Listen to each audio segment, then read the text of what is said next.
सभी भाइयों को मेरा प्रणाम, मेरा और मेरी माँ का प्रणाम। आज मैं आपको एक कहानी सुनाना चाहता हूँ। ये वही कहानी है जो मेरे गुरुजी ने मुझे सुनाई थी जब मैं पहली बार मुझे उनसे मिलने का सौभाग्य प्राप्त हुआ। तो उन्होंने ये कहानी मुझे सुनाई थी।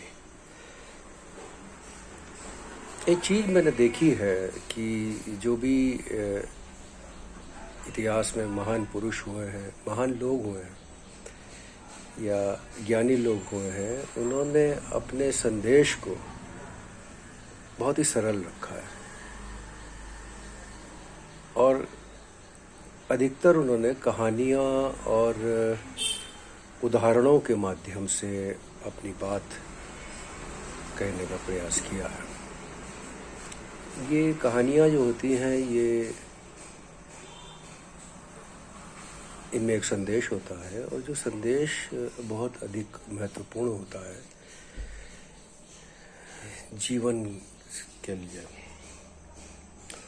तो आज मैं आपको वही कहानी सुनाता हूँ जो कहानी सुनाने का प्रयास करता हूँ। शायद मैं उतने अच्छे तरीके से ना सुना पाऊँ जितने अच्छे तरीके से हमारे गुरुजी सुनाते थे हमको, या उन्होंने सुनाई थी या अक्सर सुनाते थे वो। तो इस कहानी को बोलते थे कि ये स्विमोलॉजी है। इस कहानी का नाम स्विमोलॉजी यानी तैरने का विज्ञान, पानी में तैरने का विज्ञान। और मैं भी जब भी मुझे कहीं कक्षा या कहीं क्लास लेने का सुअवसर प्राप्त होता है तो मैं अपनी सारी बात जो मैं कहना चाहता हूँ वो मैं इस कहानी के माध्यम से शुरुआत करता हूँ अपनी बात कहने का। तो इस कहानी का नाम स्विमोलॉजी है, जैसा गुरुजी ने इसको नाम दिया था। और ये कहानी कुछ इस प्रकार से है कि एक बार एक बहुत ही पढ़ा लिखा विद्वान व्यक्ति, जिसके नाम के आगे बहुत सारी उपाधियां लगी हुई थी, ऐसा एक व्यक्ति जो था, जो कि उम्र में इतना उम्र दराज नहीं था, इतना यंग ही मान लीजिए आपको, ऐसे एक व्यक्ति को एक बार समुद्र की यात्रा करने का अवसर मिला। तो वो समुद्र की यात्रा पर जब गया तो उसी नाव में एक काफ़ी बुजुर्ग नाविक भी सफ़र कर रहा था। सफ़र क्या कर रहा था? कार्य कर रहा था। तो ये नाविक जो था, बूढ़ा नाविक, इसने उस विद्वान के बारे में बहुत अधिक सुन रखा था कि ये एक महान विद्वान है और इनको सभी विषय जो होते हैं, भौतिक विषय, इनके बारे में अभूतपूर्व ज्ञान है और इनके नाम के आगे जो उपाधियां थी वो अभूतपूर्व थी। और ऐसी कोई शायद क्षेत्र नहीं था भौतिक ज्ञान का जिसकी उनको विशेषता न प्राप्त हो, विशेषज्ञता न प्राप्त हो और वो अपने क्षेत्र के ज्ञाता माने जाते थे। बहुत विद्वान व्यक्ति और बहुत ही अधिक सम्मानीय व्यक्ति थे वो विद्वान। तो क्या होता है कि जब वो एक ही शिप में ट्रैवल कर रहे थे, वो सफ़र कर रहे थे, तो उस विद्वान व्यक्ति की उपस्थिति से वहाँ का जो माहौल था वो बहुत ज़्यादा पॉजिटिव था, सकारात्मक था। और सारा जो क्रू था या सारा जो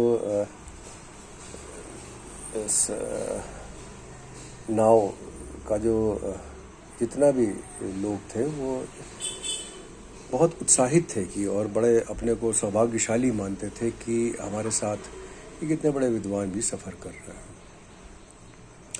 तो वो जो विद्वान थे वो रोज़ शाम को अपने कमरे में एक प्रवचन सभा का आयोजन करते थे और जिसमें वो विभिन्न विषयों पर, भौतिक विषयों पर वो अपना ज्ञान जो था वो उसको बांटते थे और लोगों की शंकाएं दूर करते थे। तो ये बूढ़ा नाविक जो था ये भी अक्सर उनमें, उनके प्रवचनों में सम्मिलित होकर अपने को बहुत सौभाग्यशाली मानता था और कि मुझे भी थोड़ा बहुत सीखने का मौका दिया है ईश्वर ने और बड़ा मेरा सौभाग्य है। तो वो चुपचाप बैठ के सुनता था।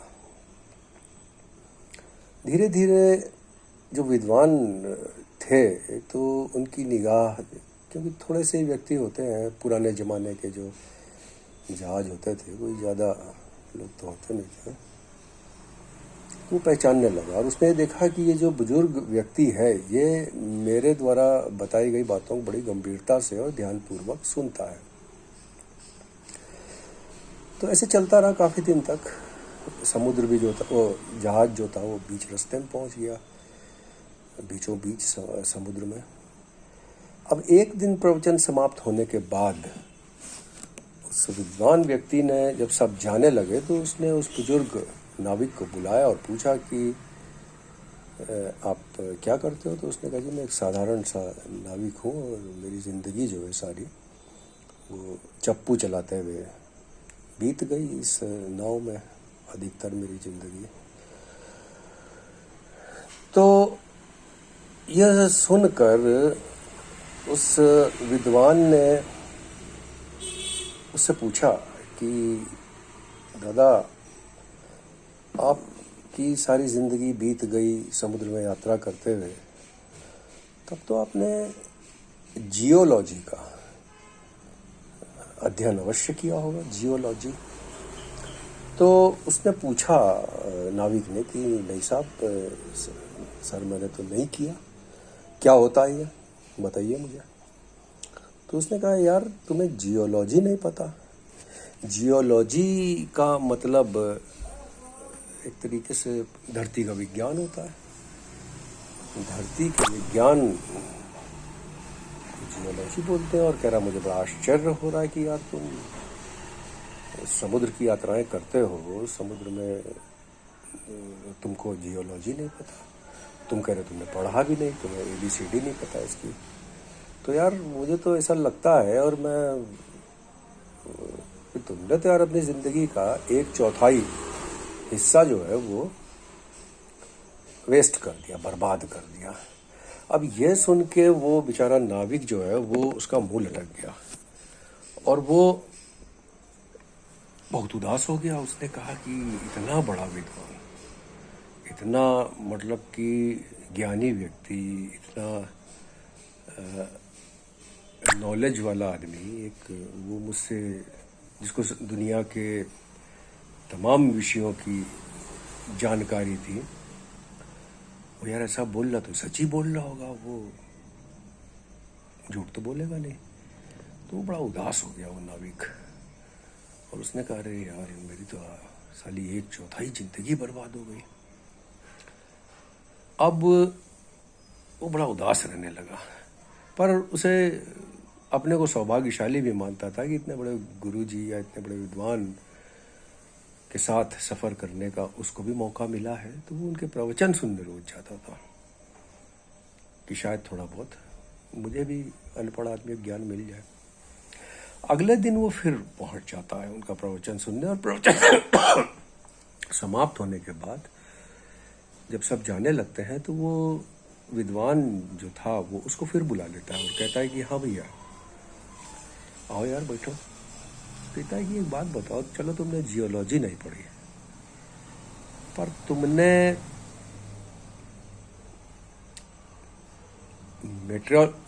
मेट्रियोलॉजी तो पढ़ी होगी।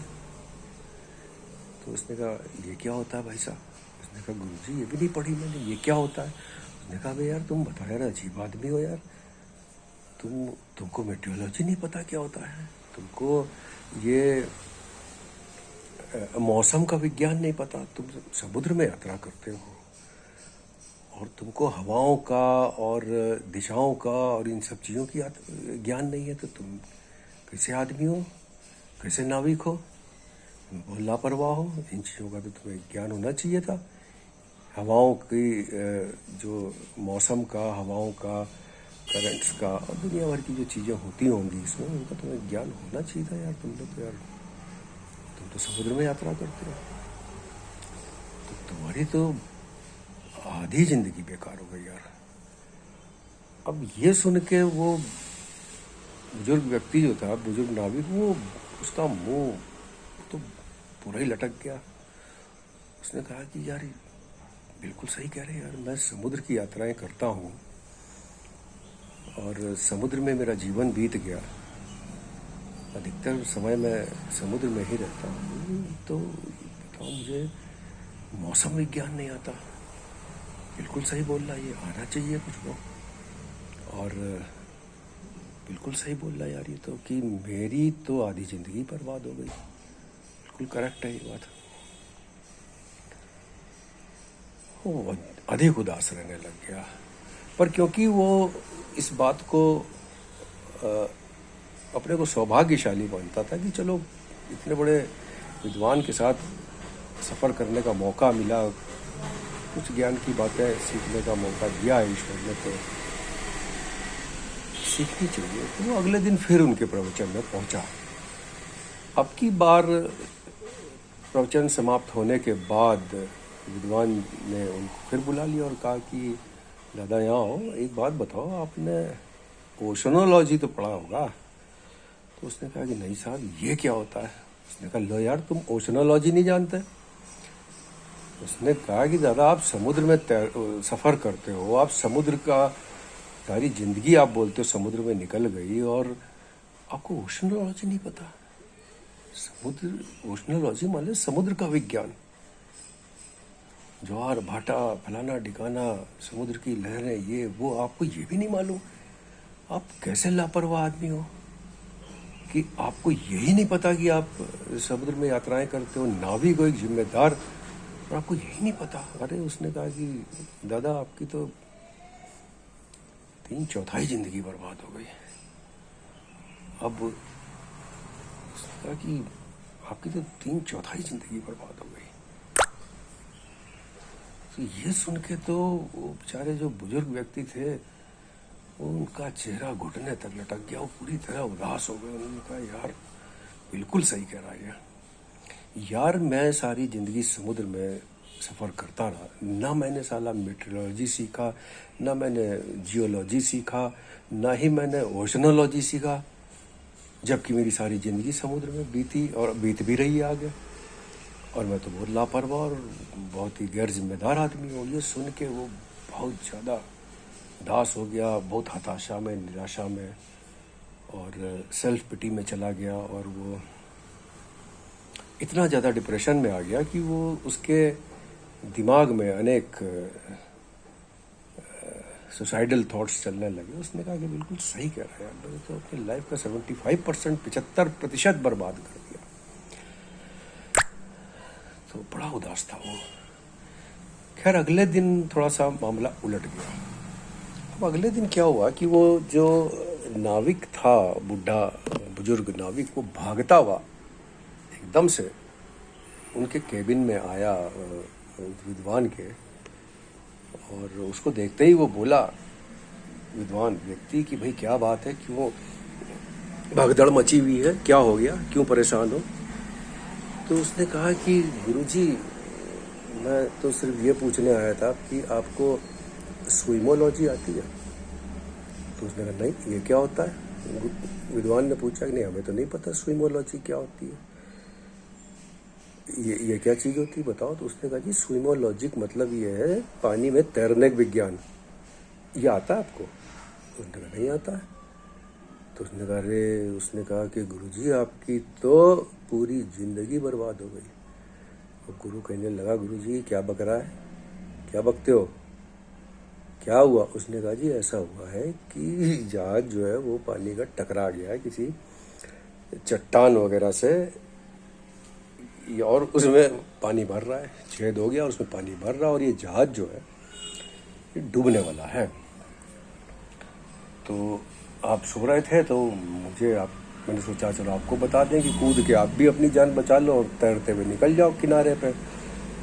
और कह रहा है कि यहाँ तो उसने कहा कि नाव वाव जो होती है, लाइफ बॉयज़ जिसको बोलते हैं, जो जहाज के साथ लगी हुई होती है नावें, तो उसने कहा, कह रहे कि वो जितनी थी वो तो भाई उतर गई और वो भाग गए सारे, अब तो कोई बची नहीं है। अब तो भैया उसने कहा किनारे जिंदा वही बचेगा जिसे तैरना आता है, और आप कह रहे कि आपको तैरना नहीं आता, आपने स्विमोलॉजी नहीं सीखी हो। बताओ, आप पानी में सफ़र कर रहे हो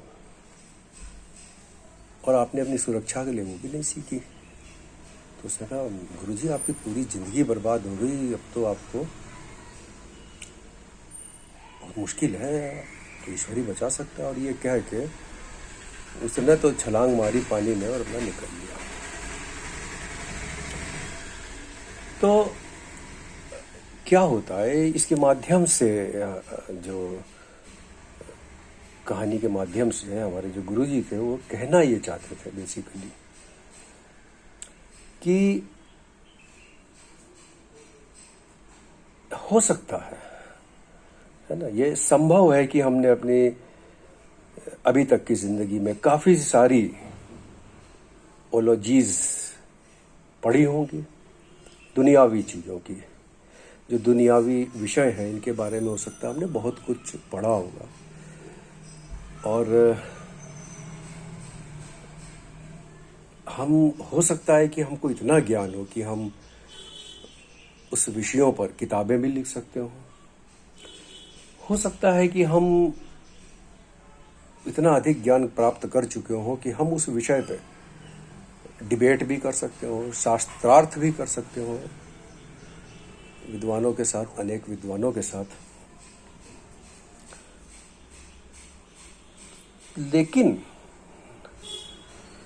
लेकिन उसने कहा, गुरुजी ने बोला कि वो चीज़ें, वो ज्ञान किस काम का, जब मैं जिंदगी की जो नाव है, जिंदगी की जो समुद्र है या नदी है, या उसमें मैं तैरना नहीं जानता, न लहरों के साथ न लहरों के विपरीत। तो अगर मैं जिंदा हूँ और मैं जिंदगी को एक स्मूथली बिताना चाहता हूँ, तो मुझे लाइफ की, जिंदगी की साइंस सीखनी पड़ेगी। और इसे गुरुजी ने मुझसे कहा कि अक्सर वो बोलते थे इसे लाइफोलॉजी कहते हैं। तो अगर हम लाइफ की नाव में सवार हैं, लाइफ की नदी में या समुद्र में हम चल रहे हैं, तो हमको लाइफोलॉजी सीखना बहुत ज़रूरी है जीवन के सागर में स्मूथली तैरने के लिए। वैसे भी पुराने शास्त्रों में ज़िंदगी को या जीवन को भव सागर बोला गया है। अब भव सागर जो है, विद्वानों का कुछ वर्ग जो है वो कहता है भव माने भावना, तो भावनाओं का सागर है, वो भी अपनी जगह सही होंगे। एक और वर्ग जो है विद्वानों का, वो भव का मतलब भवित बोलता है। भवित माने कोई चीज़ क्रिएट हो रही है और डिस्ट्रॉय हो रही है, मतलब लगातार निरंतर जो है वो क्रिएशन और डिस्ट्रक्शन, निरंतर वो भवित हो रही है, यानी कि परमानेंट नहीं है कोई भी चीज़, वो पैदा हो रही है और समाप्त हो रही है, स्थायी नहीं है, अस्थायी है। तो कई लोगों ने कहा है कि क्योंकि संसार में हर चीज़ जो है वो स्थायी नहीं है, भवित हो रही है, फूल खिल रहा है, बुझ रहा है, और कोई भी चीज़ है XYZ, वो परमानेंट नहीं है। हर चीज़ जो है वो टेम्परेरी है, अस्थाई है, तो इसलिए उसको भवित बोलते हैं। तो ये अलग अलग वर्ग हैं विद्वानों के जो अलग अलग परिभाषाएं देते हैं। वैसे हमें उन सब चीज़ों में नहीं पढ़ना है। तो कहने का अर्थ ये था गुरु जी का, और ये है, अभी भी वैसे ही बोलते हैं, कि इस भव सागर में मैं किस प्रकार स्मूथली तैर कर इसको पार करूं, लहरों के साथ भी, लहरों के विपरीत भी।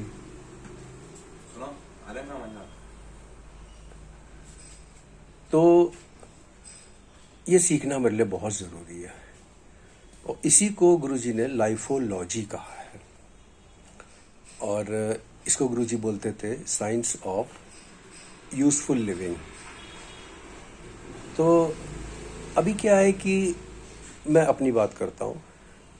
हालांकि मुझे इस धरती पे आए हुए 52 साल हो गए हैं, या इस जीवन की नदी में, सागर में, समुद्र में मुझे बहते हुए या तैरते हुए 52 साल हो गए। लेकिन मैं इस लाइफोलॉजी के बारे में, जीवन जीने की विज्ञान के बारे में मेरी समझ जो है वो अभी भी बहुत शून्य है, बहुत ही नगण्य है। तो मैं गुरु जी, ये मेरा सौभाग्य रहा। देखिए, मैं ज़्यादा पढ़ा लिखा आदमी नहीं, मैं विधिवत रूप से मैं ठीक से पढ़ नहीं पाया। उसके विभिन्न कारण थे, अनेक कारण थे। तो मैं ठीक से पढ़ नहीं पाया, तो मेरा आधा अधूरा ही किसी भी विषय के बारे में, सांसारिक विषयों के बारे में मेरा ज्ञान जो है वो बहुत ही कम है। लेकिन ये मेरा सौभाग्य रहा है, ये ईश्वर की असीम कृपा रही मेरे ऊपर कि मुझे अनेक ज्ञानी लोगों के संपर्क में आने का सौभाग्य प्राप्त हुआ, और उनसे बहुत कुछ सीखने को मिला, समझने को मिला, विचार करने को मिला, चिंतन करने को मिला, मंथन करने को मिला, और मनन करने को मिला मुझे सांसारिक विषयों पे भी। और तो थोड़ा बहुत मैं जो सीखा, मेरे गुरुजी बोलते थे कि ये जो तुमने सीखा है, ये तुम्हें लोगों को बांटना बहुत ज़रूरी है ना। नहीं तो बहुत ही जल्दी ये जो तुम्हारा सीखा हुआ, तुम्हारा जो भी शिक्षा है, ये उड़ जाएगी तुम्हारे दिमाग से। और इसी प्रकार उन्होंने कहा कि जीवन की जो नाव है उसमें छेद अगर हो गया और सांसारिक विषय जो है वो तुम्हारे भीतर आने लग गए, तो तुम्हारी नाव भी डूबने का ज़्यादा समय नहीं लगेगा। तो उस स्थिति में कैसे तुम्हें तैर कर पार किनारे तक जाना है, ये सीखना बहुत अवश्य है। तो उन्होंने जो मुझे सिखाया है, अभी भी सीख ही रहा हूँ मैं, उससे थोड़ा बहुत जो मुझे है, तो मैं वीडियो के माध्यम से बांटना चाहता हूँ। और इसमें स्वार्थ मेरा ये है कि जब मैं कोई चीज़ बांटता हूँ या बताता हूँ, तो उन चीज़ों का मैं स्वाभाविक रूप से ऑटोमेटिकली मेरे स्मरण में आ जाती हैं, और मैं एक सामान्य जीवन, एक संतुलित जीवन, एक रचनात्मक जीवन, एक उत्पादक जीवन समाज में और परिवार में कैसे मैं एक इकाई के रूप में, एक यूनिट की तरह मैं रह सकूं, और किस प्रकार मैं समाज में, समाज की तो चलिए बात की बात है, किस तरह मैं अपने परिवार में एक उत्पादक सदस्य की तरह, एक रचनात्मक सदस्य की तरह परिवार की विकास में मैं अपना सकारात्मक सहयोग दे सकूं, पॉजिटिव परिवार में भी और समाज में भी अपना पॉजिटिव कंट्रीब्यूशन, सकारात्मक सहयोग दे सकूं और अपने जीवन को थोड़ा बहुत उपयोगी बना सकूं। तो ये चीज़ें मुझे स्मरण हो जाती हैं जब मैं इस तरीके का संदेश प्रसारित करता हूँ अपने